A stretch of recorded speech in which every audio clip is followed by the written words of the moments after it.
Hey everybody, welcome to another week of the Sports Desk. I'm Patrick Malee. We've got Andy Drukarev and Lucas Clark with us. We're going to talk about a big game for Oregon. We've got Stanford coming up. All three of us actually are going to be going. So I guess first off, we'll start with Andy. You are obviously our Stanford expert.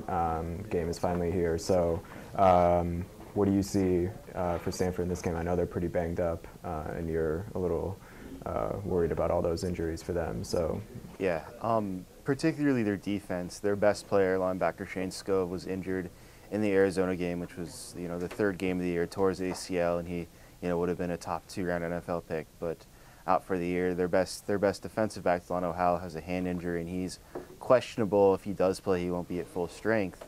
Another DB, Wayne Lyons, out.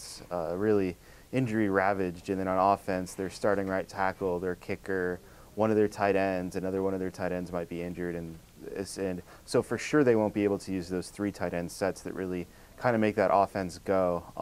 So yeah, there really are a lot of injuries, and that could play a role in the game, especially because of the pace Oregon runs. There's not that depth for Stanford to keep fresh. and then Luke, I mean, you were there a couple of years ago for the Stanford game, which was obviously a close loss for Oregon. I guess, I mean, what do you see, especially going to Stanford, losing the home field advantage that they had last year? What do you see is going to be the difference maybe between 2 years ago and this year? Yeah, that was one of the things we talked about at practice this morning. For Oregon, their last conference loss was at Stanford back in 2009. Same goes for Stanford. Their last loss was to Oregon here last year. So two teams that are pretty familiar with each other. Talking with Eddie Pleasant today at practice, he said not something they really keep a tally of. He said we're 1-1 right now. This is going to be a big one. But yeah, being down there in Stanford 2 years ago, it was pretty nuts. They were relying pretty heavily on Toby Gerhart. Looking at his stats right now, he had 38 carries for 223 and 3 touchdowns. So we're going to see a little less of that. But Stephen Taylor was on that team also. Saw some good time there, so he'll be back. And he's someone that Chip Kelly's mentioned several times. Doesn't really always get the credit he deserves for being such a good back. He ran for over 1,200 yards, 1,100 yards last year. So he's someone they're really going to have to focus on as well. And then, of course, there's Andrew Luck, which we shockingly haven't talked about yet. So. Yeah, I think we set a record for most amount of time not mentioning Andrew Luck when talking about this matchup. But I was looking at some of the raw statistics before we started. I mean, Stanford, the numbers are very impressive. I mean, they've got the #1 scoring defense in the Pac-12 and the #1 scoring offense. They only give up 16.6 points per game, which surprised me. I guess that's partially because they haven't. They haven't really faced a team of the caliber of Oregon yet. I think Washington is probably the best offense that they've faced so far. Andy, what do you think is like the key matchup going to be in terms of just these two teams and how they're going to play against each other? Yeah, well, just real quick back to the scoring defense. The basically only two above average offensive teams they played are USC and Washington.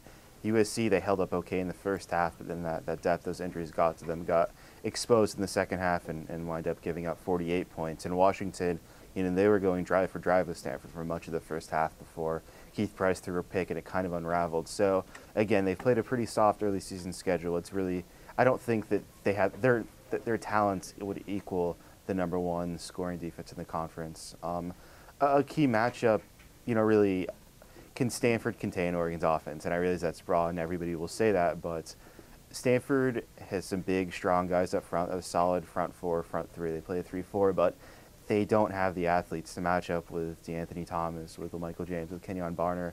And whether they can scheme around that lack of athleticism to contain Oregon, I think will really determine how that game ends up. And then, Luke, I mean, what do you think about in terms of the Oregon defense going up against Luck? I mean, that's by far the best quarterback that they're going to face all year, and probably in the last few years too. So, they've kind of struggled with containing some of the passing games in the past. So, what do you see in terms of especially the secondary and how they'll be able to match up and kind of contain Luck? Right, looking at the secondary, which Chip Kelly's said all year how impressed he's been with the way they've played. But a couple of injuries there as well. Anthony Gilden hasn't played the last couple weeks. Big experienced guy. He was there at Stanford a couple years ago. And then Ifo, I think, broken hand. Is that right? Something like that. I believe he'll be out for that game. If not, he'll have a big padded cast. So then it goes back to, those freshman guys, Troy Hill, Terrence Mitchell, who, Terrence had some really good experience in that LSU game. So that'll hopefully play into it a little bit. But, you've got this two safeties, John Boyette, Eddie Pleasant, who, got 30-plus starts in their career. Eddie had a huge game at Washington last week. So, I kind of look for those two guys to set the tone from, leadership standpoint and, being a guy who's going to go make that physical hit on a guy like Andrew Luck, who he's 6'4", 235, big kid, tough to bring down. So I look for big games out of both those two guys.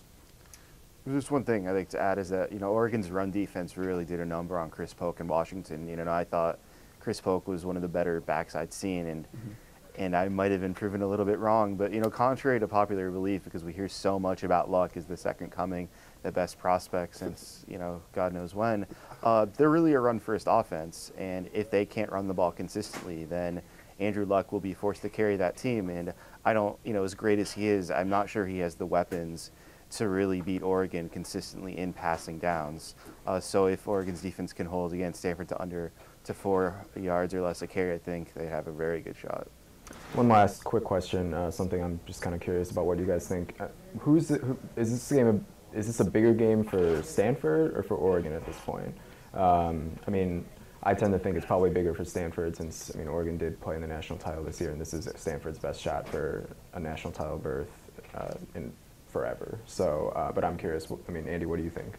It's the first time game day, ESPN's game day, will be in Palo Alto, maybe the last. After this year, basically most of Stanford's top-end talent, at least on offense, is gone.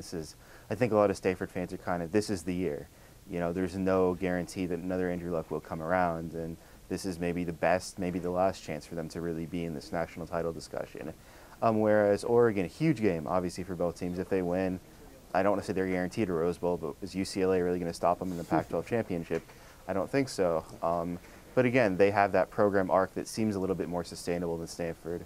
I think Stanford can continue to win 8 or 9 games, but 12 or more, that's tough to ask. So I'd say Stanford just because this hasn't happened to them before.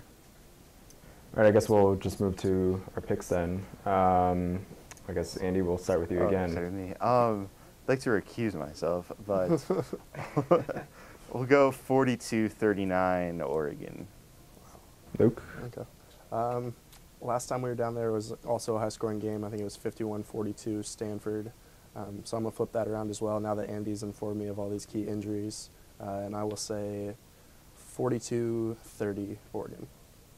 All right, going away from the 42, I'm going to go 41-38. Big leap there. Yeah. I was thinking of that even before you guys said that, so can't tell me I'm copying you. But and Oregon, obviously. I don't know if I said that. I was picking Oregon, but yeah. All right, well, I think we've broken this game down enough now. So with that, we will sign off, and I guess we'll see you next week after the Stanford game.